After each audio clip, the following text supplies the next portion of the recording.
आज के लेक्चर में हम डिस्कस करेंगे important assertion and reason questions in arithmetic progression.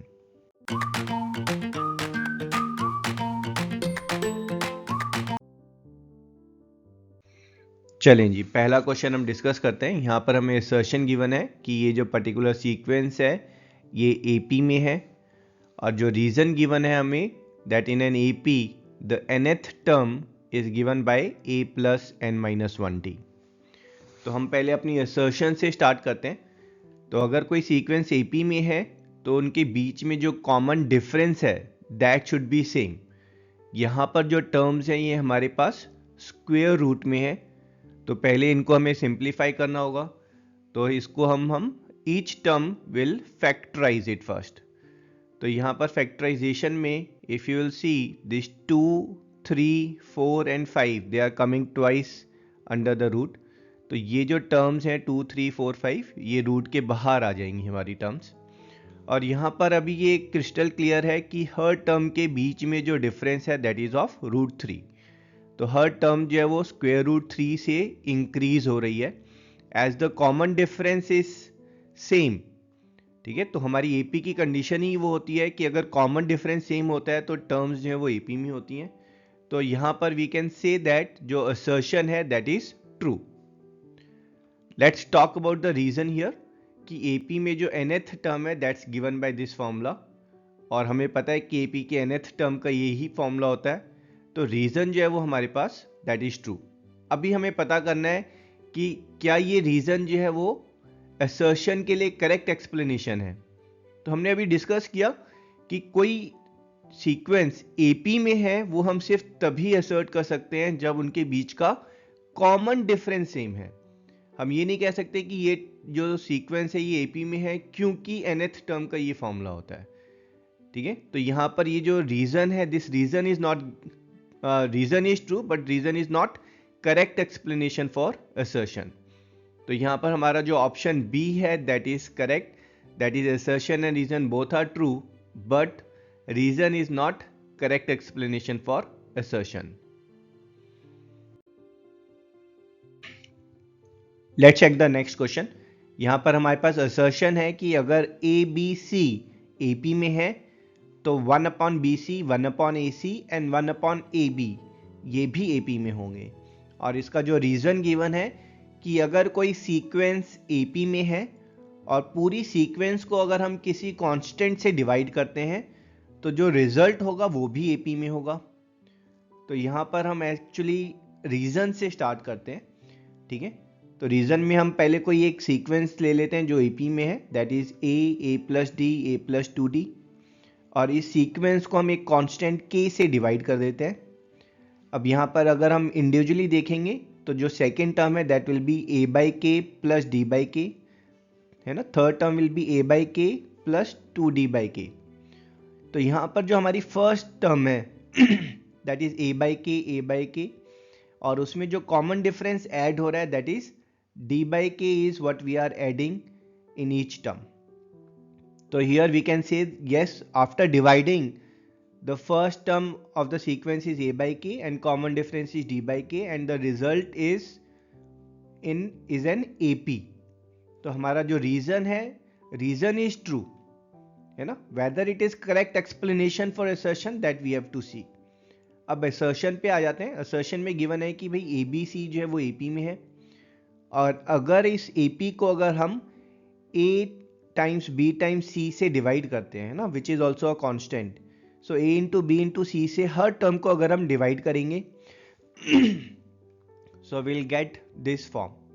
तो यहाँ पर अगर आप देखेंगे तो जो A है वो get cancelled, B will get cancelled and C will get cancelled, है ना। और रिजल्ट जो है वो एपी में रहेगा क्योंकि हमने रीजन में यहाँ पर ऑलरेडी जो है वो फाइंड किया है कि कांस्टेंट से डिवाइड करने पर terms still remain in AP.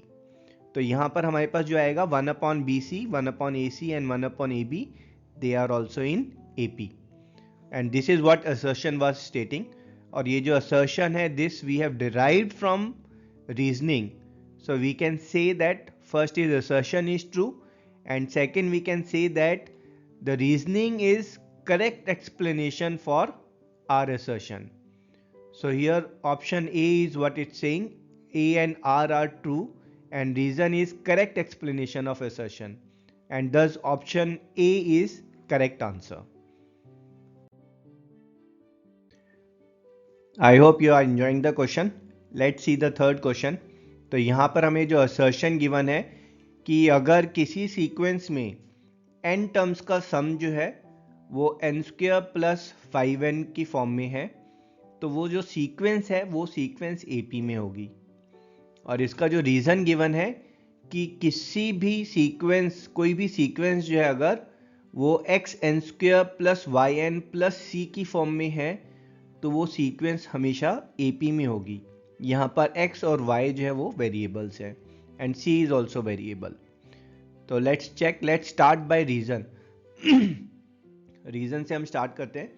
तो रीज़न में अगर हम देखें, जो Sn का फॉर्मूला होता है हमारा AP में, Sn is given by n/2 times of 2a plus n-1d। अगर इसको हम थोड़ा रीअरेंज करें ब्रैकेट के अंदर तो हमारा inside will get 2a minus d and n times of d। अब ब्रैकेट को जब हम खोलेंगे तो हमारे पास एक टर्म जो है वो n की फॉर्म में होगी और जो दूसरी टर्म है वो n स्क्वायर की फॉर्म में होगी। तो will gate Sn as 2a minus 1d by 2 times n plus d by 2 n square. तो यहाँ पर ये जो फर्स्ट पार्ट है हमारा जो a और d की फॉर्म में है, this we can represent as x, और ये जो सेकेंड पार्ट है इसको हम y की फॉर्म में रिप्रेजेंट कर सकते हैं। तो will get sum of n terms as x times of n plus yn square. Now if you will see, reason में हमें यहाँ पर प्लस c भी गिवन है, बट सॉरी है ना, we are not getting sum of n terms में हमारे पास यहाँ पर कोई कांस्टेंट टर्म नहीं आ रहा है, तो इसीलिए जो रीजन है, रीजन इज फॉल्स। अगर यहाँ पर प्लस c मेंशन नहीं होता तो हमारा रीजन जो है वो बिल्कुल करेक्ट होता। यहाँ पर हम असर्शन चेक करते हैं। असर्शन में हमें सम ऑफ n टर्म्स जो है वो n square plus 5n given है, और n स्क्वायर प्लस 5n जो है that is in form of xn square plus yn square, xn plus yn square है ना, इसी फॉर्म में है ये कि n स्क्वायर है विद वेरिएबल 1 और n है विद वेरिएबल 5।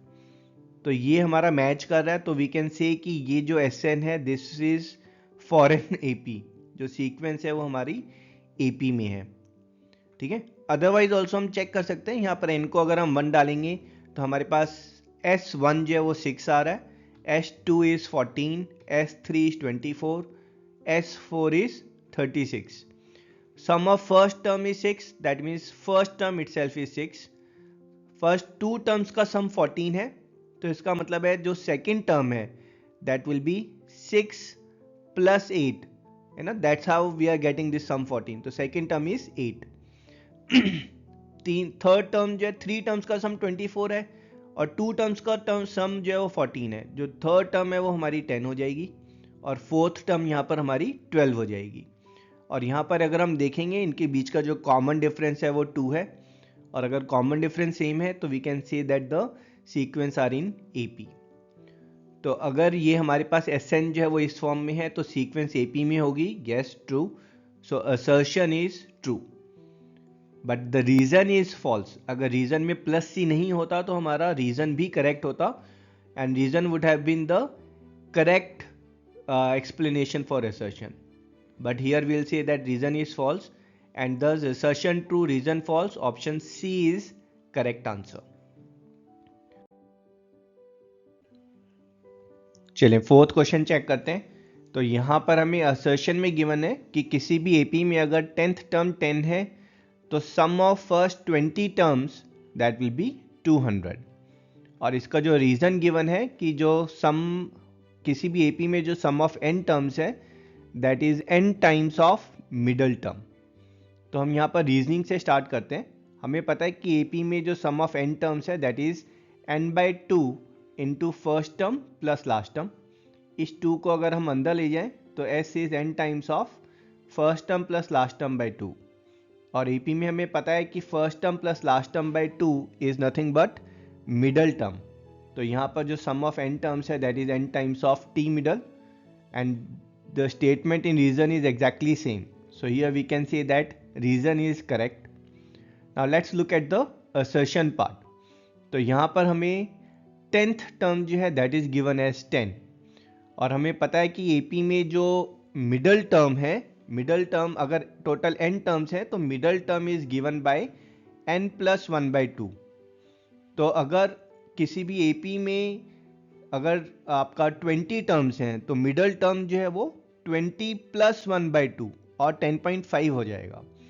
लेकिन यहाँ पर हमें मिडल टर्म 10 गिवन है तो 10th टर्म जो है वो मतलब कितनी टर्म्स हैं कि उसका मिडल टर्म जो है वो 10th टर्म होगा, तो that will be your 19 terms.